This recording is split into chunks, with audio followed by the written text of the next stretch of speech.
August 5th of 2025 that has now been indicted.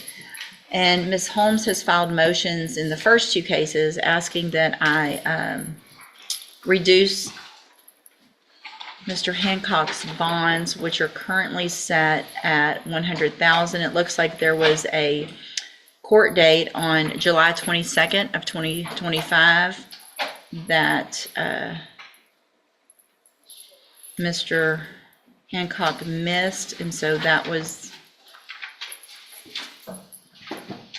when those bonds were increased. On July 22nd? Mm-hmm. Okay. And then, so he missed court on that date. So there was, before that, there was an AFRS that was filed by the bondsman to get off the bond. But when he didn't show up, the bond forfeiture overrides that. And so that was the bond forfeiture. And then also, since then, there was a request for an emergency protective order. I'm also reviewing jail incident reports that I have received. Have you had an opportunity to review those? Yeah. Why don't you take a look at those, and then before you try to make arguments on behalf of your client who's making things very difficult for you, y'all can go review those, and then we'll come back and discuss Judge, the I think if you bond. just let me review his criminal history, the decision will be very easy. I've already know what I'm going to do, but I'd be glad for you to do that as well. Go ahead. He's habitual on this continuing violence against the family case. He has a total of, I believe, 10 prior felonies. And on these two evadings, the state jail and evadings with prior evading convictions, he has a total of 7 evadings. And the most recent one was picked up when he was arrested in August while he had warrants for these pending cases. His priors that are not evadings include firearms, drugs, and burglary. Okay.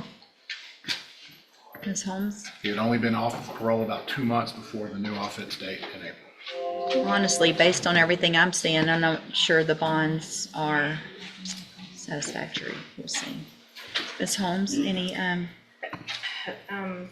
So, Your Honor, I was provided some documentation. Apparently, Mr. Hancock did go to the hospital in July, which I believe at the time he did provide that documentation to the bondsman. I'm not sure if he was aware that an AFRS had been filed at that point. He is aware that he needs to behave in the jail. really, you're aware of that? Yes, ma'am. How old are you? I'm 36. You're 36 years old, so you needed to come here today and have her tell you you need to behave in jail? No, ma'am. This is ridiculous. These people are just going to work and trying to do their job. That's all. Yes, ma'am. You know, I mean, that's what the rest of us do. We go to work, we do our job, we go home, we live our lives, and we don't have punks like you acting like this and treating us this way when we're at our job. The way you have spoken to the officers, the female, they disrespect you first. Do you think you earned their respect? You're in jail. You follow the rules. Their job's just to do their job. If it's time, you don't get to make decisions in jail. You don't get to decide when you turn the lights on and off. You don't get to decide when you go to bed or when you eat. It's not your decision anymore. That's what happens when you continue to violate the law. You've lost your right to make those decisions. So it's their decision to try to keep everybody in order out in the jail the best they can. And the way you have spoken to them and threatened them is actually a violation of the law, and you could end up with more cases for threatening a correctional officer. So just keep going, keep stacking it up. I'm sure a jury later will love to hear all of that. They'll love to hear it. You're looking at 25 to life on one of your cases.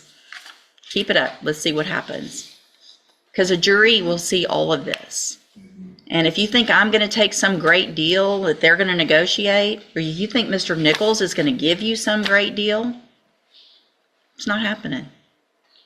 So you're old enough to know better. I'm going to deny the motions for a bond reduction in cause numbers 25 DCCR 0737 and 0738 based on several factors: your criminal history, the fact that you did miss court, the fact that your bondsman had already filed an AFRS, your jail incident reports.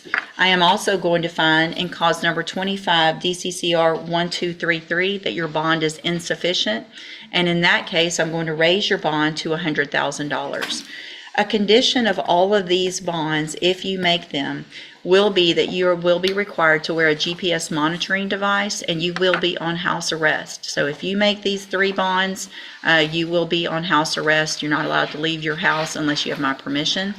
And you will be also ordered, and it should already be in a bond condition, in cause number 25 DCCR 0738 to have absolutely no contact, no communication at all with the complaining witness. Do you have that name handy? I do, Your Honor. Janaisha Butler. Janaisha Butler? Jamaisha. Jamaisha. JAMAYSHA. So you cannot have any contact whatsoever with that person. Do you understand? That also includes when you're in jail. So there's no sending messages through that email system or anything like that to her through anybody else. That'll be a violation of your bond, and your bonds will end up raised even more. You understand? All right, I'll reset it for a sentencing, for an announcement. We'll deal with all of the cases at that time. Thank you, Your Honor. Thank you.